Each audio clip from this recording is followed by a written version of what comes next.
هذا القرآن يوحدنا لطريق الخير يوجهنا الله تعالى أنزله ورسول الله معلمنا هذا القرآن هو الهادي لأوائلنا وأواخرنا يدعو للعلم وللعمل لا شيء سواه يهذبنا هذا القرآن هو الهادي لأوائلنا وأواخرنا يدعو للعلم وللعمل لا شيء سواه يهذبنا. الحمد لله. إن الحمد لله نحمده ونستعينه ونستغفره ونؤمن به ونتوكل عليه ونعوذ بالله من شرور أنفسنا ومن سيئات أعمالنا من يهده الله فلا مضل له ومن يضلل فلا هادي له أشهد أن لا إله إلا الله وحده لا شريك له وأشهد أن محمدًا عبده ورسوله أما بعد فقد قال الله تعالى في محكم تنزيل العظيم وفرقانه المجيد أعوذ بالله السميع العليم من الشيطان الرجيم من همزه ونفخه ونفثه يا أيها الذين آمنوا اتقوا الله حق تقاته ولا تموتن إلا وأنتم مسلمون فإن أحسن الكلام كلام الله وأحسن الهدي هدي محمد صلى الله عليه وسلم وشر الأمور محدثاتها وكل محدثة بدعة وكل بدعة ضلالة وكل ضلالة في النار. எல்லா புகழும் ஏக இறைவன் அல்லாஹ் ஒருவனுக்கே. அவன் தனித்தவன், இணைதுணை இல்லாதவன். அவன் யாரையும் பெறவும் இல்லை, யார் மூலமாகவும் பெறப்படவும் இல்லை என்றும் வணங்கி வழிபடுவதற்கு தகுதியானவன் அவனை தவிர வேறு யாரும் இல்லை எனும் இஸ்லாத்தின் அடிப்படையை நினைவுறுந்தவனாக அருமை தூதர் ஸல்லல்லாஹு அலைஹி வஸல்லம் அன்னவர்கள் மீதும் அன்னவர்களது வாழ்க்கை வழிமுறைகளை பின்பற்றி நடக்கின்ற அனைத்து நல்லவர்கள் மீதும் அல்லாஹுடைய அன்பும் அருளும் என்றென்றும் நின்றலோட்டுமாக. அன்புக்கும் பெருமதிப்புக்கும் உரிய இஸ்லாமிய சகோதரர்களே, அல்லாஹுவின் நல்லடியார்களே, அல்லாஹ்வுக்கு சுப்ஹானஹு வ தஆலாவால் அருள்பாலிக்கப்பட்டு அவனுடைய அடியார்களாக அல்லாஹு தஆலா எம்மை தேர்ந்தெடுத்து ஜும்ஆவுடைய கடமையில் நன்மைகளை பெற்றுக்கொள்ள வேண்டும் என்கிற உயரிய நோக்கத்தோடு வந்து அமர்ந்திருக்கின்ற அன்புக்குரிய இஸ்லாமிய சகோதரர்களே, இன்றைய ஹுத்பா பிரசங்கத்தில் அல்லாஹ்வுக்கு சுப்ஹானஹு வ தஆலா ஒவ்வொரு காலகட்டத்திலேயும் ஒவ்வொரு விதமான செயற்பாடுகள், ஒவ்வொரு விதமான நிகழ்வுகள் சம்பந்தமாக அல்லாஹு தஆலா ஞாபகம் ஊட்டுகிறான். அந்த வகையில் காலத்துக்கு காலம் வித்தியாசமான சந்ததியினரை, வித்தியாசமான சிந்தனை போக்குள்ளவர்களை, வித்தியாசமான நடத்தைகள் சார்ந்தவர்களை நாம் எல்லாம் சந்தித்து கொள்வோம். சில நேரம் எங்களுடைய வீடுகளுக்குள் ஒரு தந்தைக்கும் மகனுக்கும் இடையிலான சிந்தனைகள் வேறுபட்டதாக இருக்கும், செயற்பாடுகள் வேறுபட்டதாக இருக்கும். சில நேரம் வாப்பாவினுடைய அனுபவத்துக்கும் பிள்ளையுடைய அனுபவத்துக்கும் இடையில் நிறைய மாறுபாடுகளை நாம் காணலாம். இப்படி வீட்டுச் சூழல் முதற்கொண்டு சமுதாய பரப்பில் எல்லா இடங்களிலேயும் வித்தியாசமான மனிதர்களையும் வித்தியாசமான சிந்தனை போக்குகளையும் நாங்கள் கடந்து சென்று கொண்டுதான் இருக்கிறோம். அல்லாஹ்வுக்கு சுப்ஹானஹு வ தஆலா தன்னுடைய திருமறையில் ஒரு சில இடங்களை வித்தியாசமாக ஹைலைட் பண்ணி காட்டுவான். அப்படியான காட்டப்பட்ட ஒரு சில இடங்களில் குறிப்பாக அல்லாஹு தஆலா ஒரு நூஹ் அலைஹிஸ்ஸலாத்துடைய வாழ்க்கைக்கு பின்னால், அந்த அழிவுக்கு பின்னால் அல்லாஹு தஆலா இந்த பூமியில் ஒரு வித்தியாசமான ஒரு படைப்பாக, ஆற்றல் மிக்கவர்களாக அல்லாஹு தஆலா ஆது கூட்டத்தை சொல்லுகிறான். அந்த ஆது சமுதாயத்தவர்கள் வலிமை மிக்கவர்களாக, அதே நேரத்தில் மலைகளை குடைந்து வாழுகிற பெரும் பெரும் சிற்பங்களை செய்து வாழுகிற, தங்களை விட்டால் பலம் வாய்ந்தவர்கள் யாரும் இல்லை என்கிற அளவுக்கு அல்லாஹ் தஆலா பலம் பொருந்திய ஒரு சமூகமாக அந்த சமூகத்தை நூஹ் அலைஹிஸ்ஸலாத்துடைய கூட்டம் அழிக்கப்பட்டதற்கு பின்னால் அல்லாஹ் தஆலா பூமியில் வாழ வைத்தான். ஒரு குறிப்பிட்ட காலத்துக்கு பின்னால் அவர்களுக்கு மத்தியில் வித்தியாசமான உணர்வுகள் தோன்றியது. நம்மை விட்டால் யாரும் இல்லை, நாம் தான் சக்தி வாய்ந்தவர்கள், பலசாலிகள் என்று அல்லாஹ் தஆலா எந்த ஷிர்க்கை விட்டு, இணை கற்பித்தலை விட்டு ஒரு சமுதாயத்தை அல்லாஹ் தஆலா அழித்து படிப்பனையாக மாற்றினானோ, மீண்டும் அந்த இணை வைப்பின் பக்கம் அந்த சமூகத்தவர்கள் மாறி போகிறார்கள். அல்லாஹ் தஆலா அவர்களை அழித்தான் என்கிற வரலாறு எங்கள் எல்லோருக்கும் தெரியும். அதுக்கு பிற்பட்ட காலங்களில் அல்லாஹ் தஆலா மோஜிசாக்களின் ஊடாக ஒரு சமூகத்துக்கு தன்னுடைய ஆற்றலை அல்லாஹ் தஆலா வெளிப்படுத்தினான். அந்த மோஜிசாவில் நாக்கத்துல்லா என்று அல்லாஹ் தஆலா அடையாளப்படுத்துகிற அல்லாஹுடைய ஒட்டகமாக மலையை குடைந்து கொண்டு வெளியே வந்த சமூகத்துக்கு மத்தியில் மிகப்பெரிய ஒரு அற்புதத்தை நிகழ்த்தி கொண்டிருந்தது. அந்த சமூகம் அந்த அற்புதத்தை புறக்கணித்தார்கள். அந்த புறக்கணிப்பின் வெளிப்பாடு இடிமின்னல்களை கொண்டு அல்லாஹ் தஆலா சமுதாயத்தை அழைத்தான். சாலிஹ் அலைஹிஸ்ஸலாத்துடைய சமுதாயத்தின் வரலாறை தமூது கூட்டமாக இஸ்லாம் எங்களுக்கு சொல்கிறது. இப்படி அல்லாஹ் தஆலா கொடுத்த நிஅமத்துக்களை புறக்கணித்து வாழுகிற சமூகம், அந்த காலத்தில் அவர்களுக்கு வழங்கப்பட்டிருக்கக்கூடிய அருள்கள் சார்ந்த விஷயத்தை அல்லாஹ் தஆலா ஒவ்வொரு கட்டத்தில் ஞாபகம் ஊட்டுகிறான். ஷுஐப் அலைஹிஸ்ஸலாத்துடைய கூட்டத்தை குறித்து அல்லாஹ் தஆலா ஹைலைட்டாக சொல்லுகிறான், அளவு நிறுவையோடு தொடர்புபடுத்தி சொல்லுகிறான். ஒரு பக்கம் மூஜிசாவை அல்லாஹ் தஆலா சொல்லுகிறான், இன்னொரு பக்கம் பலத்தை குறித்து அல்லாஹ் தஆலா பேசுகிறான். அடுத்த ஒரு பகுதியில் பார்க்கிற நேரம் அங்கே அளவு நிறவை என்கிற ஒரு செய்தி அல்லாஹ் தஆலா வித்தியாசமாக அடையாளப்படுத்துகிறான். இன்னும் ஒருபடி நாங்கள் அப்படியே கீழே இறங்கி வருவோம் என்றால், அல்லாஹ்வுக்கு சுப்ஹானஹு வ தஆலா தன்னுடைய திருமறையில் ஒரு முக்கியமான ஒரு செய்தியாக, வரலாற்று சான்றாக திடீரென்று ஒரு திருப்புமுனை அல்லாஹ் தஆலா பேசுகிறான். அந்த திருப்புமுனை என்னவென்றால், இப்ராஹிம் அலைஹிஸ்ஸலாத்தை குறித்து அல்லாஹ் தஆலா பேசுகிறான். ஒரு ஃபதன் என்று அல்லாஹ் தஆலா அடையாளப்படுத்துகிறான். ஒரு இளைஞன் ஒரு சமூகத்துக்கு மத்தியில் இணை வைத்தல் அப்படியே வேரூண்டி இருக்கிற நேரம், ஒரு தந்தை இணை வைத்தலுக்கு தேவையான எல்லா செயற்பாடுகளையும் செய்து கொண்டிருக்கிற நேரம், அந்த சமூகத்திலிருந்து ஒரு வாலிபன் வெளியே வந்தான். அல்லாஹ் தஆலா ஒரு தனி ஒரு மனிதரை அடையாளப்படுத்தி ஒரு வாலிபனுடைய செயற்பாடாக அல்லாஹ் தஆலா ஒன்றை கொண்டு வருகிறான். இப்படியே கொஞ்சம் போகிற நேரம், மூசா அலைஹிஸ்ஸலாத்துடைய வரலாறோடு அல்லாஹ் தஆலா தொடர்படுத்துகிற நேரம், மிகப்பெரிய பரவலான இன்றைய இளைஞர்கள் கற்றுக்கொள்ள வேண்டிய நிறைய வரலாற்று படிப்பினைகளை அல்லாஹ் தஆலா மூசா அலைஹிஸ்ஸலாத்துடைய வாழ்க்கைக்குள் அல்லாஹ் தஆலா கொண்டு போய் செருகினான். எப்படி என்றால், ஒரு ஆட்சி அதிகாரத்தோடு ஒரு சிம்மாசனத்தோடு வாழ்ந்த மூசா அலைஹிஸ்ஸலாம் அன்னவர்களை அல்லாஹ் தஆலா விட்டு அப்படியே கீழே இறக்குகிறான். சாதாரணமாக ஒரு தொழிலதிபருடைய மகன் ஆடு மேய்ப்பதை நினைத்து கூட பார்க்க மாட்டார். ஏனென்றால் கொஞ்சம் ரெஸ்பெக்டாக வாழ வேண்டும் என்று யோசிப்போம். காசு பணங்கள், பிராடோக்கள், லக்ஸரியான வாகனங்கள் அல்லது வீடு வசதிகள் எல்லாம் கிடைத்து விட்டால் கொஞ்சம் கீழே இறங்கி தொழில் செய்வதை அவருடைய பிள்ளைகள் விரும்ப மாட்டேங்கிறார்கள். ஆனால் வாப்பா விரும்புவார். ஏனென்றால் அவர் கஷ்டத்தில் சம்பாதித்தவர், வறுமையில் அவருடைய பிரதிபலன்களை கண்டு கொண்டவர்கள், முயற்சியினுடைய தாக்கத்தை சரியாக புரிந்து கொண்டவர். வாப்பாவுக்கு இருக்கக்கூடிய அந்த நோக்கம் பிள்ளைகளுக்கு மத்தியில் எடுபடாமல் போய்விடும். மூசா அலைஹிஸ்ஸலாம் ஃபிரௌன் என்கிற மிகப்பெரிய ஒரு ஆட்சியாளனாக தன்னை அடையாளப்படுத்திய, யாருக்கும் அடங்காத ஒரு இடத்திலேயே ஃபிரௌனுடைய மனைவியுடைய செல்லப்பிள்ளையாக வளர்க்கப்பட்டவர்கள் மூசா அலைஹிஸ்ஸலாம். கொஞ்சம் கற்பனை பண்ணி பாருங்கள், அந்த வீட்டினுடைய சொகுசு எப்படி இருந்திருக்கும் என்று. அங்கிருந்து இறங்கி செல்கிற மூசா அலைஹிஸ்ஸலாம் தான் ஒரு திருமண வாழ்க்கைக்காக வேண்டி கிட்டத்தட்ட 10 ஆண்டுகள் ஆடு மேய்க்கிறார்கள். மகர் கொடுப்பதற்காக 10 ஆண்டுகள் ஆடு மேய்க்கிறார்கள் என்றால், இந்த சமூகத்துக்கு மத்தியில் சில நேரம் பெண் வீட்டு சொத்துக்களோடு வாழலாம் என்று கற்பனை போடுகிற இந்த தலைமுறையினர், அல்லது ஒரு நல்ல ஒரு தாம்பியமாக குடும்பத்துக்கு மத்தியில் போய் நான் ஒரு வீட்டோடு மாப்பிள்ளையாக உட்கார்ந்து கொண்டால் நன்றாகவே இருக்கும் என்று யோசிக்கக்கூடியவர்கள், என்ற புள்ள என்னை போல கஷ்டப்பட்டு விடக்கூடாது, நல்ல பணக்கார வீட்டில் சம்பந்தம் பேசிக் கொள்ளலாம் என்று யோசிக்கக்கூடியவர்கள் இந்த வரலாற்றில் நிறைய படிப்பினையை புரிந்து கொள்ள வேண்டும்.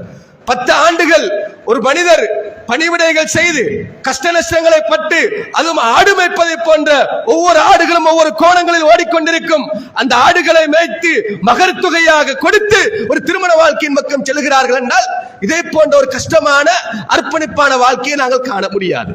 இது ஏன் சொல்லுகிறோம் என்றால், இந்த புதிய தலைமுறைக்கு வருவதற்கு முன்னால் சில செய்திகளை நாங்கள் புரிந்து கொள்ள வேண்டும். வரலாறுகளுக்கு நிறைய படிப்பினைகளை சொல்லித் தருகிறது. அல்லாஹ் தஆலா சூரா கஹ்ஃபில் சொல்லுகிற நேரம், குகைவாசிகள் என்று சொல்லுகிற சில இளைஞர்களை குறித்து அல்லாஹ் தஆலா பேசுகிறான். அவர்கள் யார்? அல்லாஹ்வுக்காக வேண்டி தங்களை அர்ப்பணித்தவர்கள். மிகக்குரிய கொடுங்கோன்மைக்கு பின்னால் அல்லாஹ்வுக்கு பொருத்தமான சிறுக்கில்லாத வாழ்க்கையை வாழ வேண்டும் என்று யோசித்தவர்கள் வரலாற்றில் அல்லாஹ் தஆலா அவர்களுக்குரிய இடத்தை கொடுத்து இன்றைக்கும் நாங்கள் குகைவாசிகள் என்று சூரா கஹ்ஃபை வெள்ளிக்கிழமைகளில் ஓதுகிற அளவுக்கு மாறி போயிருக்கிறோம் என்றால் அல்லாஹ் தஆலா வரலாற்றில் எல்லா பக்கங்களிலேயும் அவனுக்கென்று வாழ்ந்த ஒரு சமூகத்தை அல்லாஹ் தஆலா அடையாளப்படுத்திக் கொண்டே போகிறான். அந்த கஷ்டங்களை அல்லாஹ் தஆலா சொல்லுகிறான், தியாகங்களை அல்லாஹ் தஆலா சொல்லுகிறான், அர்ப்பணிப்புகளை அல்லாஹ் தஆலா சொல்லுகிறான். அதுக்கு கொடுத்திருக்கக்கூடிய வெகுமதிகளை குறித்து அல்லாஹ் தஆலா எல்லா இடங்களிலும் பேசிக் கொண்டிருக்கிறான். அன்புக்குரிய இஸ்லாமியர்களே, ஆகவே எல்லா காலகட்டங்களிலேயும் ஒரு தலைமுறைக்கான இடைவெளிகள் இருந்து கொண்டே இருக்கும். ஆனால் இன்றைய இடைவெளி என்பது ஒரு வித்தியாசமானது. ஒரே காலத்தில் 3 தலைமுறைகள் ஒன்றாக ஒரு வீட்டில் வாழுகிற ஒரு 60 வயது தந்தை அந்த வீட்டுக்குள் கிட்டத்தட்ட 3 தலைமுறைகளை கடந்து செல்ல வேண்டிய தேவை அவருக்கு இருக்கிறது. அப்ப 60 வயது என்றால் சில நேரம் அவருடைய மூத்த பிள்ளைகள் மிலேனியத்தில் பிறந்தவர்களாக இருப்பார்கள். 80ஆம் ஆண்டுகளிலே அல்லது 90ஆம் ஆண்டுகளிலே பிறந்திருக்கக்கூடிய பிள்ளைகள் இருப்பார்கள். அந்த பிள்ளையுடைய பேரப்பிள்ளைகள் இருக்கிறார்கள் 2012 அல்லது 97ஆம் ஆண்டுகளுக்கு பின்னால் பிறந்த பிள்ளைகள். அந்த பிள்ளைகளை அவர்கள் இந்த உலகம் வித்தியாசமாக அடையாளப்படுத்துகிறது. அவர்கள் ஜென்சி என்கிற தலைமுறையாக காட்டுகிறது. சிந்தனைகள் மாறுபட்டிருக்கிறது, நிகழ்வுகள் மாறுபட்டிருக்கிறது, எடுகோள்கள் மாறுபட்டிருக்கிறது. டிஜிட்டல் உலகத்துக்குள் தங்களுடைய எல்லா செயற்பாடுகளையும் கொண்டு வர வேண்டும் என்று யோசிக்கக்கூடிய இந்த பிள்ளைகளோடு இந்த வாப்பாமார்கள் படுகிற கஷ்டம் வித்தியாசமானது.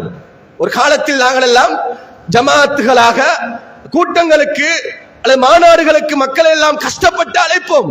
இன்றைக்கு அந்த தேவை கிடையாது. 2 மணித்தியாலங்கள் உட்கார்ந்து கொண்டு மார்க்கம் படிக்கிற தேவை அவர்களுக்கு கிடையாது. அல்லது குறைந்தபட்சம் 30 நிமிடங்கள் உட்கார்ந்து கொண்டு ஒரு ஜும்மா உரையை கேட்கிற அளவுக்கு கூட அவளுக்கு மத்தியில் போதுமான நேரத்தை விரயம் செய்கிற கெப்பாசிட்டி அல்லது மனநிலைமை குறைந்தவர்களாக இருக்கிறார்கள்.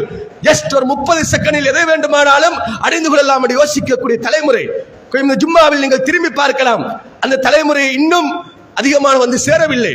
முடிவளித்திருக்கிற 80ஆம் ஆண்டில் பிறந்திருக்கிற 90ஆம் ஆண்டில் பிறந்திருக்கக்கூடியவர்கள் பள்ளியுடைய முன்சபில் அமர்ந்திருக்கிறோம். ஏன் தெரியுமா?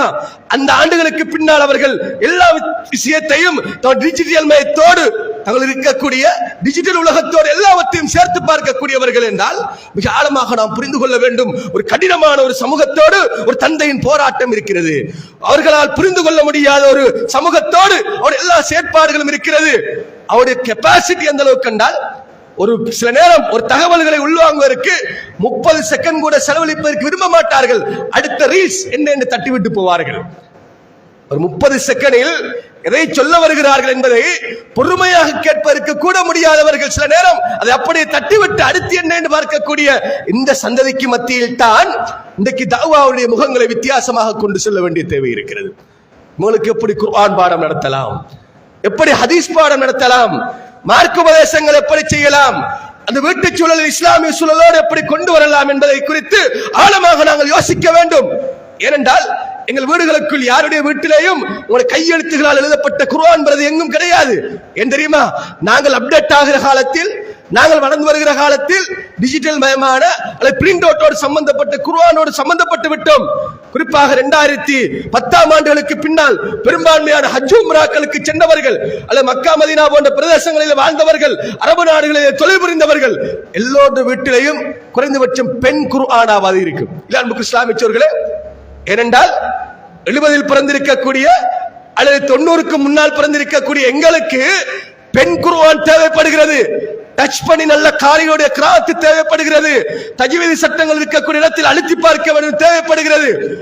எங்களுக்கே தேவைப்படுது என்றால் 2010ஆம் ஆண்டுக்கு பின்னால் பிறந்திருக்கக்கூடிய பிள்ளைகளுக்கு எவ்வளவு இந்த டிஜிட்டல் மயமான அந்த குழந்தைகளுக்கு சொல்லுவோம் என்ன தெரியுமா?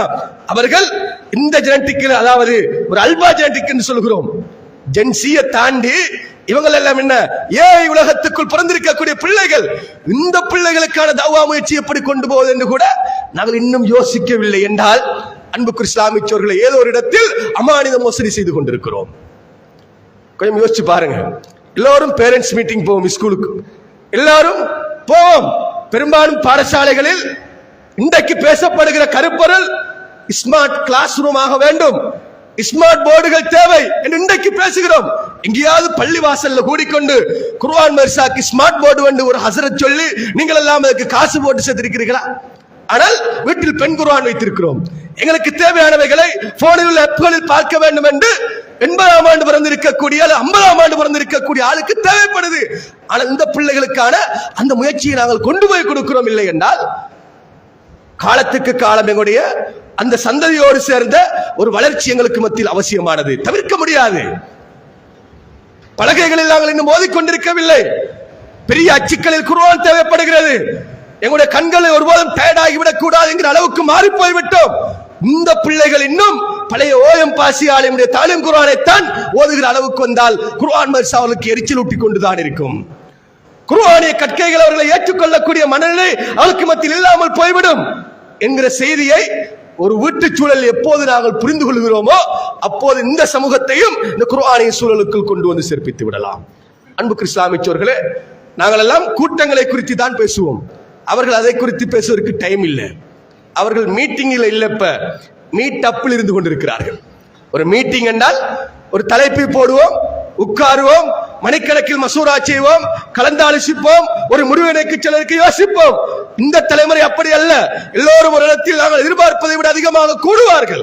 வித்தின் 1 டேஸோ அல்லது 20 மினிட்ஸுக்கு இடையிலேயோ 20 நிமிடங்களுக்கு இடையில் 1000 பேரை சேர்க்க வேண்டும் என்றால் இந்த இளைஞர்கள் ஒரு இடத்தில் சேர்த்து விடுவார்கள். அதுக்கு பேர் என்ன தெரியுமா? மீட்டப்.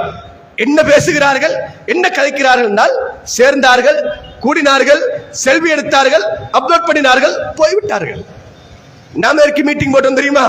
ஒரு தலைப்பை குறித்தோம், வளவாளர்களை கூப்பிட்டோம், கருத்துக்களை பரிமாறுகிறோம், சாதகபாதங்களை குறித்து பேசுகிறோம், ஆன்மீகமா லௌகீகமா உலகம் சார்ந்த விஷயங்களை மணித்தியால கணக்கில் கலந்தாலோசிக்கிறோம். யார் பேசிக் கொண்டிருக்கிறோம் தெரியுமா? 2002ஆம் ஆண்டோ 2000க்கு பின்னால் பிறந்தவர்கள் அல்ல, அதுக்கு முன்னால பிறந்திருக்கக்கூடிய நாங்கள் பேசிக் கொண்டிருக்கிறோம். இன்னும் அவங்க உலகத்துக்குள்ள வரல. ஏன் இதை சொல்லுகிறோம் என்றால் இன்றைக்கு எல்லா வீடுகளுக்குள்ளும் பாப்பாவுக்கும் மகனுக்கும் பிரச்சனை இருக்கு. எல்லா வீடுகளுக்குள்ளும் வயது வந்திருக்கக்கூடிய பெண் பிள்ளைக்கும் தந்தைக்கும் இடையில் பிரச்சனை இருக்கிறது. இவர் யோசிக்கிறார், என் வளர்ப்பு சரியாக இருக்கிறது, என்னுடைய செலவினங்கள் சரியாக இருக்கிறது, ஹலாலாக சம்பாதிக்கிறேன், இரவு பகல் பார்க்காமல் வீதிகளில் நான் அலைந்து திரிகிறேன், ஒரு தேநீர் கோப்பையோடு என் பிள்ளையுடைய குடும்பத்துடைய எதிர்காலத்தை குறித்து நான் பேசுகிறேன், யோசிக்கிறேன். ஆனால் என் பிள்ளை என்ன சொல்லி கேட்கிறார் இல்லை, அவருடைய வீட்டு சூழலில் வேறு ஏதோ உலகத்தை நோக்கி செல்கிறார். ஒரு தந்தையால் கேட்ச் பண்ண முடியல. இதெல்லாம் கண்டிப்பாக இன்றைக்கு விழிப்பூட்டப்பட வேண்டிய காலத்தில் வாழ்கிறோம். அன்பு இஸ்லாமியர்களே, ஆழமாக புரிந்து கொள்ளுங்கள். ஏனென்றால் அவர்களுடைய ஒரு மெமரி கெப்பாசிட்டி என்பது கூட 20 நிமிடங்கள் தான். இன்றைய அவங்க 20 நிமிஷத்தோட அப்டேட் ஆகிடுவாங்க. நாங்க அப்படி இல்லை. 20 வருஷ கதையை உட்கார்ந்து கொண்டு ஒரு சகல்ல காய்த்து கொண்டிருப்போம். ஒரு சகனில் உட்கார்ந்து கொண்டு யாரும் எங்களுடைய நண்பர் 20 வருஷத்துக்கு முன்னால முடிச்ச ஒரு வலிமா விருந்தை குறித்து சகல்ல காய்ச்சி கொண்டிருக்கிறோம். அது அவங்களுக்கு டைம் வேஸ்ட். ஏனென்றால் அவர்கள் 20 நிமிஷத்தில் அப்டேட் ஆகிவிட்டார்கள். நன்றாக புரிந்து கொள்ள வேண்டும். இது ஒவ்வொரு பெற்றோரும் இந்த சந்ததியை குறித்து உலகத்தோடு தொடர்பான அப்டேட் இல்லை என்றால் உங்கள் கைகளை விட்டு உங்கள் பிள்ளைகள் பறிபோய் விடுவார்கள். கொஞ்சம் அவர் உலகத்துக்குள்ள போகணும். எப்படி போகணும் தெரியுமா? எங்களிடம் இருக்கக்கூடிய ஆன்மீக பக்குவங்களோடு போகணும், எங்களிடம் இருக்கக்கூடிய பண்பாடுகளோடு போகணும். வெறும் தியரியை மட்டும் சொல்லுகிற தந்தையாக இருந்தால் எங்களோட பிள்ளைட வாக்கி எடுபடாது. அந்த காலத்தில் இப்படி இருந்தோம் என்று தியரியை துறக்காதீர்கள். நான் இப்படி இருக்கிறேன் வாப்பா, நீ என்ன போல இருக்கலாமே என்று உங்கள் செயற்பாட்டினூடாக சென்றால் மட்டும்தான் சக்சஸ். அல்லாஹ்வுடைய தூதர் எல்லா காலத்துக்கும் பாடம் நடத்தினார்கள். சில தோழர்கள் ரசூலுல்லாஹ்ட்ட வந்தார்கள், வாலிப தோழர்கள். அல்லாஹ்வுடைய தூதரே, அல்லாஹ்வுடைய தூதரே, எனக்கும் ஜினா செய்ய வேண்டும் என்ற ஆசை இருக்குது என்றார்கள். எனக்கும் ஜினா செய்ய வேண்டும், அனுமதி தாருங்கள். கொஞ்சம் யோசிச்சு பாருங்க. ரஹ்மத்துல் ஆலமீன், ஒரு சமூகத்தின் தலைவர், படைபட்டாளர் இருக்கக்கூடிய ஒரு தூதர், அந்த தூதருக்கு முன்னால் போய் ஒரு வாலிபன் நான் என்ன செய்ய வேண்டும்? தவறு செய்ய வேண்டும், குற்றமிழைக்க வேண்டும், அதுவும் சமூகத்துக்கு மத்தியிலே மிகவும் அருவருப்பாக பார்க்கப்படுகிற அந்த பிழையை நான் செய்ய வேண்டும் என்று ரசூலுல்லாஹ்விடத்தில் போய் கேட்கிறார்கள். எங்கள்கிட்ட கேட்டா என்ன செய்வோம்? எல்லா கோபத்தையும் அப்படியே வெளியே தள்ளி விடுவோம். எவ்வளவு ஆத்திரப்பட வேண்டுமோ அவ்வளவு ஆத்திரப்படுவோம், எவ்வளவு பலிகத்து பண்ண வேண்டுமோ அவ்வளவு பலிகத்து பண்ணி விடுவோம். முளைக்கிறதுக்கு பாத்தீங்களா என்று இன்னும் 4 பேருக்கு சொல்லி முடித்து விடுவோம். அல்லாஹ்வுடைய தூதர் அழைத்தார்கள், பக்குவமாக பக்கத்தில் அழைத்தார்கள், தோளிலே கையை போடுகிறார்கள். அல்லாஹ்வுடைய தூதர் அந்த தோழருக்கு உபதேசம் செய்தார்கள். இந்த இடத்துல உன் தாயை கொஞ்சம் கற்பனை பண்ணிப்பார். ஐடியா வருமா? வராது. உடைய மனைவி வேறொரு இடத்துல யோசித்து பார், வராது, உன் சகோதரி வராது, உன் மகள் வராது என்றால் இதுதான் அந்த அருவருப்பான குற்றம் என்று அந்த தோழருக்கு மிக சிம்பிளாக பாடம் நடத்தினார்கள். அன்புக்கு இஸ்லாமியர்களே, இன்றைக்கு ஏதாவது ஒரு செய்தி விரசத்தோடு தொடர்பான ஆபாசமான ஒரு செய்தி கிடைத்து விட்டால் அவசரமாக பரப்பி முடித்து விடுகிறோம். அல்லாஹ் பாதுகாக்க வேண்டும். ஏன் முன்னால் சொன்னேன் என்றால், அன்றைய சமூகத்துக்கு அளவு நெருவை என்பது ஷுஐப் அலைஹிஸ்ஸலாம் சமூகத்துக்கு ஒரு முக்கிய மெசேஜாக இருந்தது. அதனால் அந்த சமூகத்துக்கு அல்லாஹ் தஆலா ஒரு தூதரை அனுப்பி அவனுக்கு வழிகாட்டினான். அல்லாஹ்வுடைய தூதருக்கு காலம் அவர்கள் எப்படியெல்லாம் இந்த ஜாகிலியத்தோடு போராட வேண்டுமோ எல்லா விதமான அறிவு பின்புலங்களோடும் அல்லாஹ்வுடைய தூதருக்கு அல்லாஹ் தஆலா களத்தை அமைத்து கொடுத்தான். இன்றைக்கு நாங்கள் போராட வேண்டிய உலகம் இதுதான். இந்த டிஜிட்டல் மயத்தோடு எங்கள் பிள்ளைகளை எப்படி வளர்த்துக் கொள்ளலாம் என்று போராட வேண்டிய காலம். ஏஐ தொழில்நுட்பத்தோடு எங்கள் பிள்ளையுடைய எதிர்காலத்தை எப்படி யோசிக்கலாம் என்று கால நேரங்களை செலவழிக்க வேண்டிய ஒரு காலத்தில் உட்கார்ந்து கொண்டிருக்கும் அன்புக்கு இஸ்லாமியர்களே, ஜும்மா ஆரம்பித்து கிட்டத்தட்ட நாங்கள் இப்போது 25 நிமிஷத்தை தாண்டிட்டோம். கொஞ்சம் திரும்பி பாருங்க, நாம் பேசிக்கொண்டிருக்கக்கூடிய சந்ததி இன்னும் பள்ளிக்குள் வரல, இன்னும் வரவில்லை. கடைசி நேரம் எப்போ ஜும்மா முடியும், போய் உட்காரலாம், டைமை நாங்கள் எப்படி சமாளிக்கலாம் என்று யோசிக்கிறார்கள். இவங்களுக்கு தான் இந்த ஜும்மாவுடைய கடமைகளும் இல்லை என்று சொன்னால் எங்கேயாவது டவுன்லோட் பண்ணி ஜும்மாக்களை பார்த்துட்டு போற அளவுக்கு அவனோட மைண்ட் செட் மாறி போயிடுச்சு. கவனமாக நாம் காய் நகர்த்த வேண்டிய காலம். கட்டுப்பாடுகள் எந்த அளவில் இருக்குது என்று நாங்கள் யோசிக்க வேண்டிய ஒரு காலம் அன்புக்கு இஸ்லாமியர்களே. சின்ன விஷயங்களுக்காக எமோஷன் ஆகி விடுவார்கள். சின்ன விஷயம், சில நேரம் தொட்டவத்தையில அவர்களை புறக்கணித்து பழையவர்கள் எல்லாம் சேர்ந்து ஒரு கூட்டம் கூட்டி பாருங்க, அடுத்த செகண்ட் அவர்கள் வாட்ஸ்அப்ல போடுவார்கள், எங்களை இந்த ஊர் புறக்கணித்து விட்டது, வாருங்கள் ஒன்று கூடுவோம் என்றால் அடுத்த செகண்ட் உங்களை விட பிரம்மாண்ட கூட்டத்தை இந்த ஸ்கூலுக்கு முன்னால கூட்டி விடுவார்கள். அவ்வளவு ஸ்பீட் அவர்கள். நீங்க வீடு வீடாக கார்டு கொடுக்கணும், அவர்கள் ஒரு சின்ன ஒரு இமோஜியில் அவ்வளவு பேரையும் சேர்த்து விடுவார்கள். இமோஜி என்றால் ஒரு சிரிக்கிற மாதிரி, அழுகிற மாதிரி சில படங்கள், ஸ்டிக்கர்ஸ், அதை போட்டு அவர்கள் ஆட்களை சேர்த்து விடுவார்கள். அந்த அளவுக்கான வித்தியாசமான சிந்தனை போக்கோடு வாழக்கூடிய இவர்களுக்கு மத்தியில் இந்த குர்ஆனுடைய வகையை நாங்கள் எப்படி கொண்டு போய் சேர்ப்பிப்பது? யோசிக்கவே இல்லை அன்புக்கு இஸ்லாமியர்களே. ஒரு பாரம்பரியமான தஅவா முறையை விட்டு கொஞ்சம் வெளியே வரணும். நாங்க முந்தி உட்கார்ந்து படிச்ச அந்த நிலையிலிருந்து கொஞ்சம் வெளியே வந்து இவர்களுக்கு நேரம் ஒதுக்குங்க. இவர்களை பள்ளிகளோடு எப்படி சேர்க்கலாம் என்பதை குறித்து யோசியுங்கள். ஒவ்வொரு வருஷமும் நாங்கள் போடுகிற குர்ஆன் மதரசா அப்ளிகேஷனை தாண்டி இவர்களுக்கு தனியான ஆப் போட வேண்டிய ஒரு காலம். வீட்டில் உட்கார்ந்து கொண்டு ஒரு ஆப்ல என்ன செய்யலாம் என்று யோசிக்கிறார்கள். உம்மாட சாப்பாடு தேவையில்லையா, சாப்பாடு ருசி இல்லையா, பெட்ரூமில் உட்கார்ந்து கொண்டு பாத்ரூமில் உட்கார்ந்து கொண்டு ஹாலிங் பெல் ஒருத்தர் கால் அடிப்பார், என்ன தெரியுமா, உங்களோட சாப்பாடு வந்து விட்டது என்று. உம்மாவோட சண்டை பிடிக்கிறதுக்கு ஒரு டைம் இல்லை. கணவனுக்கு மனைவிக்கு இந்த சந்ததிக்கு மத்தியில் தகராறுகளா, அவர்கள் மூஞ்சை பார்த்து பேசிக் கொள்வதற்கு நேரம் இல்லை. ஆளுக்கு ஒரு போட்டோவை அனுப்பிக் கொண்டு அவர்களுடைய சுக துக்கங்களை போட்டோவில் கழித்துக் கொண்டிருக்கிற சமூகம் இவர்கள். ஒரு கணவன் மனைவியாக உட்கார்ந்து கொண்டு பேசுவதற்கு நேரம் இல்லாதவர்கள். பிள்ளைகளை குறித்து எப்படி யோசிக்க போகிறான்னு கொஞ்சம் கற்பனை பண்ணி பாருங்க. குறிப்பாக 2012ஆம் ஆண்டுக்கு பின்னால் திருமணம் முடித்தவர்கள் மிகப்பெரிய ஒரு சங்கடமான வாழ்க்கையை சந்திக்கிறார்கள். ஏண்டா அவனோட வாப்பா மாரெல்லாம் டயபெட்டிஸ் நோயாளிகள், எல்லாம் பிரஷர் நோயாளிகள். வாப்பா 2010க்கு திருமணம் முடிச்சதுக்கு முன்னால இருக்கிற வாப்பா மாரெல்லாம் என்ன ஒரு விதமான டேப்லெட்டோடு பத்திய உணவுகளோடு சம்பந்தப்பட்டிருக்கக்கூடிய வாப்பாமார். கணவர் யார் தெரியுமா, அவர் ஃபாஸ்ட் ஃபுட்டுக்கு அடிக்ட் ஆகியிருக்கக்கூடிய ஒரு ஆள். அவர் நகர்ப்புறங்கள்ல நல்ல ஹோட்டல்களில் நண்பர்களோடு சேர்ந்து ஃபாஸ்ட் ஃபுட்டுக்கு அடிக்ட் ஆகியிருக்கக்கூடிய ஆள். பிள்ளை யார் தெரியுமா, அவரோட பிள்ளைகள் போன்ல பார்த்து கொண்டு நல்ல சாப்பாடுகளுக்கான வாய் ஊறிக்கொண்டிருக்கக்கூடிய பிள்ளை. இந்த மணமகள், இந்த தாய் தன் வாப்பாக்கு எப்படி சமைப்பது, கணவனுக்கு எப்படி சமைப்பது, பிள்ளைக்கு எப்படி கொடுப்பது என்று யோசிப்பதிலே காலம் ஓடி விடுகிறது. ஒரு சாப்பாட்டை உதாரணத்துக்கு சொன்ன அன்புக்கு இஸ்லாமியர்களே, அந்த அளவுக்கு குசினி முதற்கொண்டு கல்வி கூடங்கள் வரைக்கும் நாம் சந்திக்கக்கூடிய சந்ததி மிகவும் வித்தியாசமானவர்கள். அவர்களை அடையாளம் காணுங்கள், அவர்களோடு உரையாடுங்கள், பிரச்சனைகளை கேளுங்கள். அந்த காலங்களை விட இவர்களுடைய எமோஷன் கூட சொன்னோம். அந்த எமோஷன் எப்படி தெரியுமா, கண்ட்ரோலிங் அபிலிட்டிஸ், தாங்குதிறன் குறைந்திருக்கக்கூடிய பிள்ளைகள். ஒரு சின்ன தோல்விகளை கூட அவர்கள் தாங்கிக் கொள்ள மாட்டார்கள். இன்னம அல்லுஸ்ரி யுஸ்ரா, பாடத்தை படிச்சு கொடுங்க, கஷ்டத்தோட லகுக்கு வாப்பா, கஷ்டப்படணும், அதுக்கு பின்னாலே லகுவான ஒரு வாழ்க்கை இருக்கிறது, இஸ்லாம் எங்களுக்கு சொல்லி இருக்கிறது. செல்ல பிள்ளையாக வந்த ரசூலுல்லாஹ் மிகப்பெரிய கஷ்டத்தை சந்தித்தார்கள் இல்லையா அன்புக்கு இஸ்லாமியர்களே? யோசிச்சு பாருங்க, இந்த தியாக வரலாறுகள் எங்களோட வீட்டு பிள்ளைகளுக்கு கொண்டு போய் சேர்க்கணும். புத்தகம் வாசிப்பதற்கெல்லாம் அவங்கள்ட்ட இன்றைக்கு நேரம் இல்லை. மிக கவனமாக இருக்கணும். நாங்கள் ஒரு இடத்துல உட்கார்ந்து கொண்டு எங்களுடைய பிள்ளைகளை குறித்து கற்பனை பண்ணி கொண்டிருக்கிறோம். எங்களுடைய கற்பனை கெட்டாத உலகத்தில் அவர்கள் வாழ்ந்து கொண்டிருக்கிறார்கள். அன்புக்கும் பெருமைப்புக்கும் இஸ்லாமியர்களே, ஆழமாக நாம் சிந்திக்க கடமைப்பட்டிருக்கிறோம். எங்களோட பிள்ளைகளுக்கான வாழ்க்கையை நோக்கி எப்படி நாங்கள் நகர்த்த வேண்டும் என்பதற்கு. ஏனென்றால் அல்லாஹு தஆலா ஒவ்வொரு காலகட்டத்துக்கும் ஒவ்வொரு விதமான அறிவுகளை கொடுத்திருக்கிறான். தில்கல் ஐயாமுல் உதாவிலுஹா பைனன் நாஸ். அல்லாஹு தஆலா காலச்சக்கரத்தை மனிதனுக்கு மத்தியில் என்ன செய்கிறான்? மாற்றி மாற்றி சுழல விட்டு இருக்கிறான். அந்த காலச்சக்கரங்கள் அப்படியே வித்தியாசமாக சுழன்று கொண்டிருக்கும். அந்த சுழலுக்கு ஏற்ற மாதிரி ஈமான பறிகொடுக்கும் சொல்லல.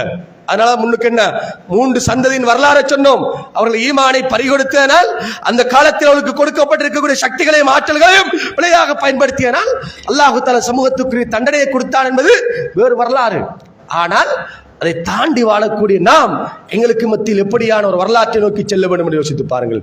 இந்த பிள்ளைகளுக்கு மத்தியில் இன்னொரு முக்கியமான விஷயம் இருக்கு. என்னண்டா, எப்போதும் ஒரு சுய கௌரவத்தை விரும்பக்கூடியவர்கள், சொந்த காலில் நிற்க வேண்டும் என்று ஆசைப்படக்கூடியவர்கள், தன்னோட ஒட்டுமொத்த கரன்சியையும் டிஜிட்டலுக்குள்ளால் வைத்திருக்கக்கூடியவர்கள், பொக்கெட்ல காசோடு சுத்துறதெல்லாம் ஒரு காலத்துல எங்களோட பொக்கெட் தள்ளி இருக்கணும். இருந்தால் தான் என்ன ஹாஜியார் முதலாளி போறாரு யோசிப்போம். இன்றைக்கு அந்த பிள்ளைகளுக்கு அது தள்ளி இருந்தால் அவர்களுக்கு அசிங்கமாக இருக்கும். கார்டுக்குள்ளால எப்படி பேமெண்ட் கொடுக்கலாம் என்று யோசிக்கக்கூடியவர்கள், ஒரு ஸ்கேன்ல எப்படி காசை மாற்றலாம் என்று யோசிக்கக்கூடியவர்கள். அந்த பிள்ளைகள் டிஜிட்டல் கரன்சி முதற்கொண்டு தங்களுடைய எல்லா செயற்பாடுகளும் டிஜிட்டல் மயப்பட்டிருக்கொண்டு யோசித்துக் கொண்டிருக்கிறார்கள் என்றால், அன்புக்குரிய இஸ்லாமிய சகோதரர்களே, இருக்கக்கூடிய முதியோர்கள் மிக ஆழமாக புரிந்து கொள்ளுங்கள். பெற்றோர்கள், குறிப்பாக அப்பாமார்களை விட்டு பிள்ளைகள் இன்றைக்கு தூரமாகிறார்கள். ஏனென்றால் எங்களுடைய சத்தங்கள் அவர்களுக்கு கேட்பதற்கு அலர்ஜிக்காக இருக்கு.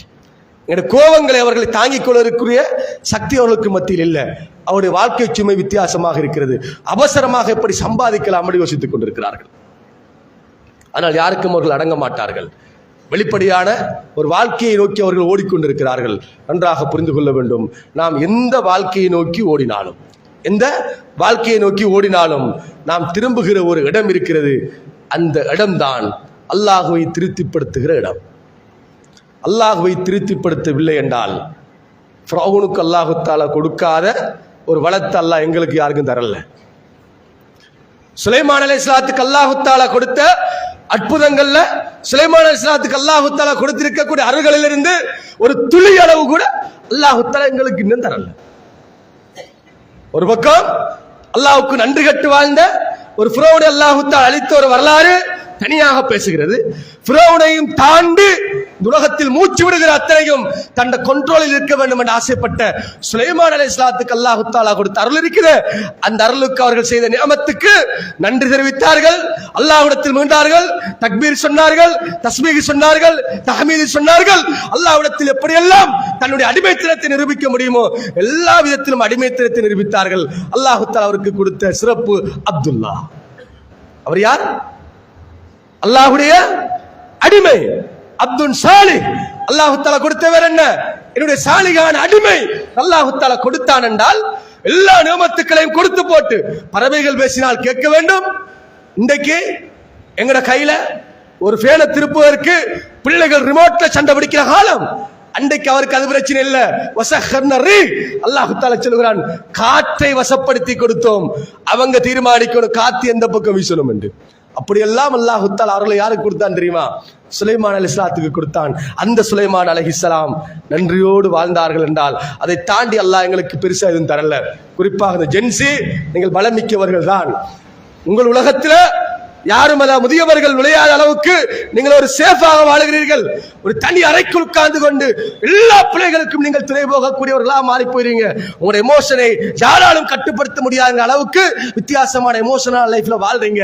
அப்படி வாழக்கூடிய நீங்க கொஞ்சம் யோசிங்க. அல்லாஹ் தஆலா ஒரு வினாடி என் உயிரை பறித்து விட்டால், கொஞ்சம் மூச்சு திணற வைத்து விட்டால் நான் எப்படி திரும்புவது என்று யோசித்து பாருங்கள். எல்லார பிடிமானம் அங்கதான் இருக்கு. ஒரு பிடிமானமும் அங்கேதான் இருக்கிறது. ஈமான் பலகீனமாகும், ஈமான் சில நேரம் கூடிக்கொண்டு போகும். ஈமான் ஒருபோதும் வேஸ்ட் ஆக்கி விடாதீர்கள். ஈமான் இல்லாத ஒரு மணலின் பக்கம் சென்று விடாதீர்கள். நமக்கு இஸ்லாமியர்களே ஆழமாக புரிந்து கொள்ள வேண்டும். எந்த ஒரு செயற்பாடாக இருந்தாலும் இன்றைக்கு மறைமுகமாக செய்த தர்மங்கள் எல்லாம் இல்லாத ஒரு காலம், ஒரு சின்ன தர்மமும் லைவ்ல போடக்கூடிய ஒரு காலம், சின்ன ரீல்ஸ்ல போட வேண்டிய ஒரு காலம். இந்த தலைமுறை அல்லாஹ்வை பயந்து கொள்ளுங்கள். நீங்கள் செய்யக்கூடிய தர்மங்கள் உங்களுக்கு மறுமையில் உதவி செய்யக்கூடியதாக அமைய வேண்டும். நிறைய லைக்குகளை நீங்க தேடுவீங்க. அவங்களுடைய உலகம் என்ன தெரியுமா? நிறைய ஃபாலோவர்ஸ் தேவை, நிறைய ஃபாலோவர்ஸ் தேவை, மில்லியன்களுக்கான வியூவர்ஸ் தேவை. அது அவங்களோட உலகம். பாப்பாட சகோதரர் யார்? பிரச்சனை கிடையாது அவங்களுக்கு. உம்மாவுடைய சகோதரிகள் யார்? பிரச்சனை கிடையாது. மனைவிக்கு செய்ய வேண்டிய கடமைகள் ஒரு பிரச்சனையும் இல்லை. ஒரு பள்ளிக்கு செய்ய வேண்டிய குருமத்துகள் கடமைகள் யோசிப்பதற்கு இடமில்லை என்கிற அளவுக்கு அவங்களோட உலகம் வேற. ஒவ்வொன்றும் வளங்கள், அமானிதங்கள். எந்த ஒரு வியூஸும் உங்களை மறுமையில் காப்பாத்தாது. நல்லா புரிஞ்சு கொள்ளுங்க. ஷஹாதத்துகள்ல நாங்க சொல்லுகிற முக்கியமான செய்தி, இஸ்லாம் எதுக்கும் சொல்லாத ஒரு முக்கியத்துவத்தை மையத்துக்கு சொல்லிச்சு. ஏன் தெரியுமா? உங்களோட ஜனாசாக்கள்ல, உங்களோட ஜனாசாக்களில் ஷிர்க் செய்யாத 40 பேர் எண்ணிக்கையோடு சொல்லப்பட்டு வர இபாதத்துக்கள் மிக பிரதானமானது ஜனாசா. 40 பேர் இஸ்லாம் மென்ஷன் பண்ணுது தெரியுமா? நீங்க 4000 பேர் இல்ல, 40 லட்சம் வியூவர்ஸ், 4 கோடிக்கு மேல ஃபாலோவர்ஸ் வச்சிருந்த வேலை இல்ல. நீங்க கண்ணை மூடினா உங்களுக்கு பின்னால் ஒரு 40 பேர் நிக்கணும் வரிசையில. அவங்க யார் தெரியுமா? அல்லாஹ் மக்ஃபிர் லஹு வர்ஹம்ஹு வஆஃபிஹி வஅஃபு அன்ஹு என்று ஷிர்க் செய்யாதவர்கள், அல்லாஹ்வுக்கு இணை கற்பிக்காதவர்கள், தங்கள் ஈமானை எந்த காரணம் கொண்டும் அடகு வைக்காத அந்த 40 பேர் உங்களுக்கு துஆ செய்யணும். இப்ப சொல்லுங்க பாபா, எனக்கு இருக்கக்கூடிய 1 லட்சம் ஃபாலோவர்ஸ்ல 40 பேர் என் ஜனாசாவில் கலந்து கொள்வார்கள். யார் தெரியுமா? ஷிர்க் செய்யாத 40 பேர் எனக்கு அல்லாஹ்விடத்தில் மன்றாடுவார்கள், ரூஹானியத்தாக கேட்பார்கள், இஹ்லாஸோடு அல்லாஹ்விடத்தில் மன்றாடுவார்கள். யா அல்லாஹ், எங்களோடு படிச்ச ஒருவன், எங்களோடு விளையாடிய ஒருவன், எங்களோடு உறவாடிய ஒருவன் இன்றைக்கு மௌத்தாகிட்டான். அல்லாஹ் மக்ஃபிர் லஹு வர்ஹம்ஹு வஆஃபிஹி வஅஃபு அன்ஹு. கேட்பான அன்புக்கு இஸ்லாமியர்களே, அதை சம்பாதித்துக் கொள்ளுங்கள். ஏனென்றால் இந்த ஷஹாதத் இஸ்லாம் கேட்கணும்னு சொல்லுது. இந்த ஷஹாதத்தை இஸ்லாம் கேட்கணும் என்று எங்களுக்கு சொல்லுகிறது. சில நேரம் இருக்கக்கூடிய வாலிபர்கள் பெரும்பாலும் இந்த 2000 ஆண்டுகளுக்கு பின்னால் உள்ள ஆக்களுக்கு பருப்புட விலை தெரியாவிட்டாலும் லக்ஸரி வாகனத்தின் விலைகள் தெரியும் அவர்களுக்கு, நல்ல பைக்குகள் விலை தெரியும் அவர்களுக்கு. எங்களுக்கு எது தெரியுமா தெரியும்? அரிசியை குறித்து, பருப்பை குறித்து, வீட்டில் இருக்கக்கூடிய குசினி சாமான்களை குறித்தவரை எங்க எல்லாருக்கும் தெரியும். உங்களோட பிள்ளைகளை கொஞ்சம் உட்கார்ந்து கேட்டு பாருங்க, உங்களுக்கு தெரியாத வாகனங்களை குறித்து அவர்களுக்கு தெரியும், அதன் பெருமதிகளை குறித்து தெரியும், அந்த பார்ட்ஸ்களை குறித்து தெரியும், அதை யார் இம்போர்ட் பண்றாருங்கிற டோட்டல் டீடைல் அவர்கள்ட்ட இருக்கும். நீங்க பெட்டாவில கடையை போட்டு மணித்தியால கணக்கில் உட்கார்ந்து இருந்தாலும், வருஷக்கணக்கில் குந்திட்டு இருந்தாலும், உங்களோட உள்ள அவட பெட்ரூம் உட்கார்ந்து கொண்டு பெட்டாவில யார் யார்ட்ட என்ன பொருள் இருக்குன்னு பார்த்து கொண்டிருக்கிறார்கள். நம்ம கடையை போட்டு காஞ்சி வந்து இருக்கிறோம் இல்லையா? அன்புக்கு இஸ்லாமியர்களே, அந்த அளவுக்கு அவர்கள் வேகமாக சென்று விட்டார்கள். குறிப்பாக நிறைய ஆக்சிடென்ட்களை சந்திக்கக்கூடிய இந்த இளைஞர்கள் அல்லாஹ்வை பயந்து கொள்ளுங்க. அல்லாஹ்வுடைய தூதர் சொன்னார்கள், 2 பேரை குறித்து ஞாபகம் ஊட்டினார்கள். நாங்கள் சில நேரம் எங்களோட கையில் பைக் இருக்குது, வாகனம் இருக்குது, ஸ்பீடா போறோம் எல்லாம் போகிறோம், பக்கத்து உள்ள ரொம்ப எங்களுக்கு பதுவா செய்து கொண்டிருக்கிறார். பிள்ளையை தொட்டில் ஆட்டி கொண்டிருக்கிற அம்மா எங்கட பேரை சொல்லி பதுவா செய்து கொண்டிருக்கிறார். உலகத்தில் இவ்வளவு பேர் மௌத்தா போகிறான், இவன் மௌத்தா போக மாட்டானா என்று எங்களுக்கு ஒரு பதுவா நடக்குது என்றால் நம்மட ரோட்டு நாங்கள் போத்தவில்லை. நாம் செய்யக்கூடிய அநியாயத்துக்கு நிறைய பேர் எங்களுக்கு பதுவா செய்வதற்கு தயாராக இருக்கிறார்கள். அல்லாஹ் சொன்னார்கள், அல் முஸ்தரீ அல் முஸ்தராஹிம் என்றார்கள். சில மௌத்துகள் ராஹத்தா போய் சேர்ந்துடும். அல்லாஹ் சொன்னார்கள், அவங்க யார் தெரியுமா? ராஹத்தான மனிதர்கள். இந்த உலகத்தினுடைய ஃபித்னாக்களிலிருந்து, துனியாவுடைய முசீபத்துகளிலிருந்து அவங்க அல்லாஹ்ட்ட போய் ராஹத்தடைந்து விடுவார்கள். அல் முஸ்தரீஹ் என்றார்கள். இன்னும் சில ஆக்கள் இருந்தாங்க, யார் தெரியுமா? அல்லாஹ் சொன்னார்கள், அல் முஸ்தராஹிமின். அவங்களிலிருந்து இந்த ஊர் ராகத்தடைஞ்சிடும், மரம் செடி கொடிகள் ராகத்தடைஞ்சிடும், மிருகங்கள் ராகத்தடைந்திரும், சுத்தி இருக்கக்கூடிய எல்லாம் போய் சேர்ந்துட்டானா என்று பெருமூச்சு விடும். அந்த பெருமூச்சுக்குரியவர்களாக நீங்க யாரும் மாறிடாதீங்க. போய் சேர்ந்துட்டான் என்று சந்தோஷப்படுகிற, அதுக்காக பாட்டி போடுகிற, அதுக்காக கெட்டுக்கொலை கொடுக்கிற ஒரு ஜனாசாவாக எங்கட ஜனாசாக்கள் ஒருபோதும் மாறிவிடக்கூடாது. சந்தோஷமாக பரிமாறுகிற ஜனாசாவாக மாறிடப்படாது.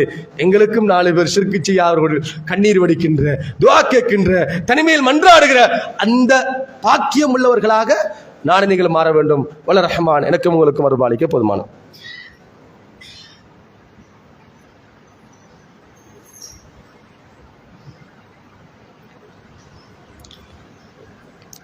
அல்ஹம்துலில்லாஹ் அல்ஹம்துலில்லாஹி அல்லதி ஹதானா லிஹாதா வமா குன்னா லினஹ்ததி லௌலா அன் ஹதானல்லாஹ் வஸ்ஸலாத்து வஸ்ஸலாமு அலா ரசூலில்லாஹ் முஹம்மது பின் அப்துல்லாஹ் அம்மா பஅத். அன்புக்கும் பெருமதிப்புக்கும் உரிய இஸ்லாமிய சகோதரர்களே, அல்லாஹுவின் நல்லடியார்களே, நாம் வாழ்ந்து கொண்டிருக்கின்ற இந்த காலகட்டம் என்பது மிகவும் கனதியான ஒரு காலகட்டம். பல நேரங்களில் குழந்தை வளர்ப்பு சம்பந்தமாக நிறைய மார்க்கத்தினுடைய வழிகாட்டல்கள் செய்யப்பட்டிருக்கும். இது கொஞ்சம் வெளியே செல்ல வேண்டிய ஒரு நிர்பந்தமான ஒரு காலத்தில் வாழுகிறோம். ஒவ்வொரு பெற்றோரும் தன்னுடைய பிள்ளைகள் சம்பந்தமாக வித்தியாசமாக யோசிக்க வேண்டிய, அந்த பிள்ளையுடைய திறமைக்கேற்ப உங்களுடைய வாழ்க்கையில் சில அட்ஜஸ்ட்மெண்ட்டுகள் செய்ய வேண்டிய ஒரு காலகட்டம் இருக்கிறது. ஏனென்றால் எல்லாமே குறுகிய நேரத்துக்குள் செய்து கொள்ள வேண்டும் என்று யோசிக்கக்கூடிய ஒரு சந்ததி தான் இவர்கள். இதுவும் ஒரு வகையில் அட்வான்ஸ் தான். சில நேரம் சில பிள்ளைகளுடைய அச்சீவ்மெண்ட்டுகளை பார்க்கிறோம். 9ஆம் ஆண்டிலேயே ஓலல் பரீட்சையில் நல்ல பெறுபேறுகளை பெறுகிறார்கள். அவர்கள் 11 வருஷம் காத்திருப்பதை வித்தியாசமாக யோசிக்கிறார்கள். ஒரு வருஷம் அட்வான்ஸாக எதையா படித்து கொண்டு தொழிற்கல்வியை நோக்கி செல்ல வேண்டும் என்பவர்கள் ஆசைப்படுகிறார்கள். இப்படி கொஞ்சம் முன்னோக்கி போகும் என்று யோசிக்கக்கூடிய சந்ததி தான். எங்களுடைய கடந்த கால பக்குவங்களை, நாங்கள் பட்டிருக்கக்கூடிய கஷ்டங்களை சில நேரம் அவர்களுக்கு மத்தியில் திணிக்க முடியாத அளவுக்கு அவர்கள் ஸ்ட்ரெஸ்ஸாக இருக்கிறார்கள். கொஞ்சம் தங்களுக்கு தாங்களே ஒரு பெரிய ஒரு மன அழுத்தங்களை சம்பாதித்திருக்கக்கூடிய வாலிபர்கள் நிறைய. ஆனால் தான் சின்ன தோல்விகளுக்கு பின்னால் கூட சூசைடை நோக்கி ஓடுகிறார்கள். நிறைய மாத்திரைகளை போட்டு தூங்குற அளவுக்கு போய்விடுகிறார்கள். திடீரென்கிற போதைப் பொருள் வியாபாரியின் கையில் மிக லாபகரமாக அவர்கள் சென்றடைந்து விடுகிறார்கள். ஏனென்றால் அவர் மனசு ரொம்ப சாஃப்டாக இருக்குது. ஏனென்றால் அது விட்ட தவறு நாங்கள் தான். எந்த கஷ்டம் பிள்ளைக்கு தெரியப்படாது என்று வளர்த்த கஷ்டம் விளைவுகள் அது. நான் பட்ட கஷ்டம் என்ற பிள்ளைக்கு தெரியப்படாது என்று, பிள்ளை விழுந்துடப்படாது என்று பின்னைக்கு பின்னாலே காவல் போய் கொண்டிருந்தோமே, விழவிடாமல் தாங்கிக் கொண்டிருந்த அந்த பெற்றோருடைய விளைவுகளை இன்றைக்கு பிள்ளைகள் ஒரேடியாக பள்ளத்தில் விழுகிறார்கள். தலையில் கை வைத்து அழுது கொண்டு உட்கார்ந்து கொண்டிருக்கிறோம். இல்லை அன்புக்கு இஸ்லாமியர்களே, அதுக்காக வேண்டி பிள்ளைகளை தள்ளிவிட ஒன்று சொல்லல. அவர்களுக்குரிய வயசுக்கேற்ற, சிந்தனைக்கேற்ற, எதிர்பார்ப்புக்கேற்ற சில வளைவு சிலுவுகளில் நாங்கள் எப்போதுமே ஒரு நிமிர்ந்த நிலையில் நின்று கொண்டு அவர்களை செய்ய முடியாது. கொஞ்சம் இறங்கி போக வேண்டிய தேவைப்பாடு இருக்கிறது. அல்லாஹ்வுடைய தூதர் ஸல்லல்லாஹு அலைஹி வஸல்லம் என்பவர்கள் பாதையோரமாக இருந்த வாலிபர்கள் ரசூலுல்லாஹ்ட்ட கேட்டாங்க. என்ன கேட்டாங்க? நாங்கள் ரோட்டில் நிற்கணும்னா. ஆனால் இந்த ஜெனரேஷன் பெருசாக ரோட்டில் நிற்க மாட்டாங்க. ஆளுக்கு ஒரு ஃபோனோடு ஒரு இடத்துல உட்கார்ந்து இருக்கக்கூடியவர்கள். ஆனால் அன்றைக்கு ரசூலுல்லாஹ்ட்ட கேட்டாங்க, என்ன பஜாரில் நிற்கணும், பொடிய மாட்டா பஜாரில் நிற்கணும், எங்களுக்கு அனுமதி தாங்கன்னு கேட்டாங்க. அல்லாஹ்வுடைய தூதர் சொன்னாங்க, பிரச்சனை கிடையாது, நிற்கலாம் தாராளமாக. ஆனால் ஒரு 5 விஷயம் செய்யணும்டாங்க. என்ன 5 விஷயம்? கல்லுல் பஷர், உங்களோட பார்வைகளை தாழ்த்தி கொள்ளுங்க. போற பெண்களுக்கோ அடுத்தவர்களுக்கு இடையூறு இல்லாம உங்களுடைய பார்வையில் தாழ்த்தி கொள்ள முடியும் என்றால் ரோட்ல நீங்கள் நிற்கலாம். அது மட்டுமல்ல, சலாத்தை நீங்கள் பரப்பிக்கொள்ளணும். தெரிந்தோ தெரியாதவர்களோ யாரு போனாலும் என்ன செய்யுங்க, சலாத்தை சொல்லி முகமங்களை நீங்கள் சொல்லிக் கொள்ளுங்கள். இன்றைக்கு சலாம் சொன்னால் கூட நிமிர்ந்து பதில் சொல்லுகிற அளவுக்கு டைம் இல்லை அவர்களுக்கு. அன்புக்கு இஸ்லாமியர்களே, சில நேரம் சலாம் பக்கத்தில் சொல்லப்பட்டு கொண்டே இருக்கும். நிமிர்ந்து சில நேரம் வாப்பா வைத்து பக்கத்தில், மகனுக்கு பக்கத்தில் சலாம் சொல்லிக் கொண்டிருப்பார். மகன் இப்படி உட்கார்ந்து கொண்டிருப்பார். வாப்பாட சலாம் காதுக்கு கேட்குது இல்ல. ரோட்டுக்கு ரசூலுல்லாஹ் சொன்னாங்கன்னால் பிஸியாக ஃபண்டா இருக்கிற அந்த இடத்துல சலாத்துக்கு என்ன செய்யுங்க, பதில் சொல்லிக் கொள்ளுங்கள். அது மட்டுமல்ல, அல் அம்ரு பில் மஅரூஃப் வன்னஹி அனில் முன்கர், கஷ்டமான ஒரு டியூட்டி.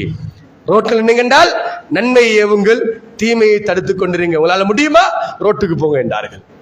யோசிச்சு பாருங்க, இது ரோட்டுக்கு மட்டுமல்ல, எங்களுடைய இந்த டிஜிட்டல் உலகத்தில் நாம் பாதிக்கக்கூடிய போனுக்கும் இதுதான். அன்புக்கு இஸ்லாமியர்களே, கல்லுல் பஸர் முடியுமாக இருந்தால், பார்வைகளை தாழ்த்திக் கொள்ள முடியுமாக இருந்தால் தாராளமாக எல்லா ஆப்புகளையும் நீங்கள் பாவிக்கலாம். யோசிச்சு பாருங்க பாப்போம், கொஞ்சம் மனசாட்சியை தொட்டு சொல்லுங்க பாப்போம்.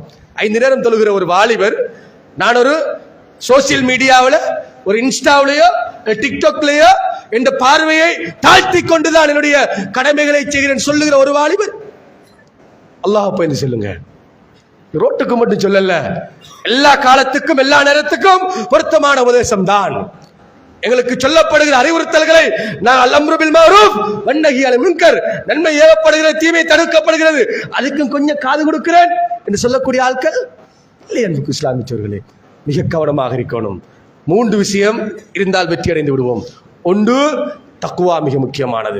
நாங்கள் எந்த சூழலில் இருந்தாலும் தக்குவாவை பேணிக்கொள்ள வேண்டும். 2வது, எங்கள் செயற்பாடுகளில் இஹ்சான் கண்டிப்பாக இருக்கணும். அல்லாஹ் பார்த்து கொண்டிருக்கிறான். எங்கிருந்தாலும் அல்லாஹு தஆலா என்னை பார்க்கிறான், அல்லது நான் அல்லாஹுவை பார்க்கிறேன். அந்த ஃபீல், அந்த எம்பத்தி எங்களுக்கு முன்னால வரணும். வரவில்லை என்றால் நாங்கள் அவுட். ஏன் சொல்லுகிறோம் என்றால், கொஞ்சம் தெரியாத ஒரு ரிமோட் ஏரியாவுக்கு போனால் நிறைய தவறு செய்வதற்கு நாங்கள் யோசிக்கிறோம். நண்பர்களாக கூடினால் தவறு செய்ய யோசிக்கிறோம். அல்லாஹ்வுடைய தூதர் ஸல்லல்லாஹு அலைஹி வஸல்லம் சொன்னார்கள், என்ன தெரியுமா? நீங்கள் சில ஆட்களுக்கு தௌபா எடுபடாது. அல்லாஹ் தஆலா தௌபா ஏற்றுக்கொள்ள மாட்டான். அவர்கள் யார் தெரியுமா? தனிமையான ஒரு சூழல் அவர்களுக்கு கிடைக்கிற நேரம், தனிமையான ஒரு சூழல் கிடைக்கிற நேரம், சமூகத்துக்கு மத்தியில் எந்தெந்த தவறுகளை செய்யாமல் அவன் ஒதுங்கிக் கொண்டானோ, தனிமை கிடைத்து விட்டதுங்கிற சந்தோஷத்தில், அந்த அகமகிழ்ச்சியில் ரசித்து ருசித்து அந்த பாவத்தை அவன் செய்கிறான் என்றால் அவனுக்கு தௌபா கிடையாது என்றார்கள். வெளிநாட்டு பயணங்களில், ஊரு விட்டு ஊர் போன பயணங்களில், ட்ரிப்பாக சென்றிருக்கக்கூடிய பயணங்களில், நண்பர்களாக கெதராக இருக்கக்கூடிய பயணங்களில், ஐசோலேட் ஆகி தனிமையில் உட்கார்ந்து இருக்கக்கூடிய நேரங்களில் எல்லாம் உம்மா வாப்பாடு செய்யக்கூடாத, நண்பர்களோடு சேரக்கூடாத செயற்பாட்டை நான் தனிமையில் செய்கிறேன் என்றால் தௌபாவின் வாசல் எனக்கு மூடப்படுகிறது. இன்னும் கொஞ்சம் நண்பர்கள் இருப்பார்கள், நீ மிஸ் பண்ணிட்டாய் மச்சான் என்று வருவார்கள். யார் தெரியுமா? அவர் ஒரு பாவத்தை ரசித்து செய்திருப்பார், ருசித்து பார்த்திருப்பார். தனியாக உட்கார்ந்து கொண்டு ரசித்து ருசித்து செய்த ஒரு தவறை தன் நண்பர்களுக்கு முன்னால் வந்து மார்க்கெட் பண்ணி கொண்டிருப்பார். அப்படி ஒன்று நடந்தது தெரியுமா? மார்க்கெட் பண்ணுவாரு. அல்லாஹ் சொன்னார்கள், அவருக்கும் தௌபாவின் வாசல் இல்லை என்றார்கள். அல்லாஹ் பயந்து கொள்ளணும். ஒன்று, சமூகத்துக்கு ரகசியமா செய்தால், இன்னொரு ஆள் ரகசியமா செஞ்சு போட்டு அடுத்த ஆளை வந்து மோட்டிவேட் பண்ணக்கூடிய ஆக்கள் இது இந்த தலைமுறைக்கு மத்தியில் அதிகமாக இருக்குது என்றால் அல்லாஹ்வை பயந்து கொள்ளுங்கள். வல்ல ரஹ்மான் என்னுடைய வாழ்க்கையிலையும் உங்களுடைய வாழ்க்கையிலையும் குறிப்பாக இந்த சந்ததியர்களை மார்க்கத்தின் பக்கம், இபாதத்தின் பக்கம், ஈமானின் பக்கம், குறிப்பாக குர்ஆனின் அறிவுகளின் பக்கம் வருவதற்கான வாய்ப்பு அல்லாஹ் தஆலா ஏற்படுத்தி கொடுக்க வேண்டும். துஆ செய்து கொள்வோம். அதே நேரம் பள்ளி வாசல்கள் கொஞ்சம் அட்வான்ஸ் ஆகுங்கள். குர்ஆன் மதரசாக்களுக்கு கூட குறைஞ்சபட்சம் ஒரு ஸ்மார்ட் போர்டையாவது வாங்கி கொடுங்க. எவ்வளோ தர்மங்கள் செய்கிறோம், யார் யாருக்கோ செய்கிறோம், இதுக்கெல்லாம் வசூல் தேவையில்லை. இங்க இருக்கக்கூடிய 100 பேர்ல ஒரு 10 பேர் தாராளமாக எனக்கு 7 மணி எழும்புறதுக்கு மறக்கத்தை ஆக்களிக்கிறீங்க. யாராவது ஒரு ஆள் என்ன செய்யலாம்? தாராளமாக பொறுப்படுத்திக் கொள்ளலாம். அல்லாஹ்வுடைய தூதர் சில பொதுப்பணிகளை கலெக்ட் பண்ணி எல்லாம் செய்யல. சில தோழர்களை பார்த்து விரலை நீட்டினார்கள், அல்லாஹ்வுடைய தூதரே செய்கிறேன் என்றார்கள். அவ்வளவுதான். எல்லாத்துக்கும் கோஆபரேட் ஆகணுங்கிறதல்ல. சில இடங்களில் கோஆபரேட் ஆகணும், சேர்ந்து கொள்ளணும், கூட்டாகி கொள்ளணும். சில இடங்களில் அல்லாஹ் தஆலா வளர்த்தி தந்திருக்கிறான் என்றால் சதகா ஜாரியா என்கிற முறையில் எங்கள் பணிகளை தாராளமாக செய்து கொள்ள வேண்டும். வல்ல ரஹ்மான் எல்லோருடைய வாழ்க்கையிலும் பரக்கத்தையும் அருள் வளங்களை புரிந்துருவானாக. ஹதமா இந்தி வல் இல்மு இந்தல்லாஹ் வ ஆகிரு தஅவானா அல்ஹம்துலில்லாஹி ரப்பில் ஆலமீன்.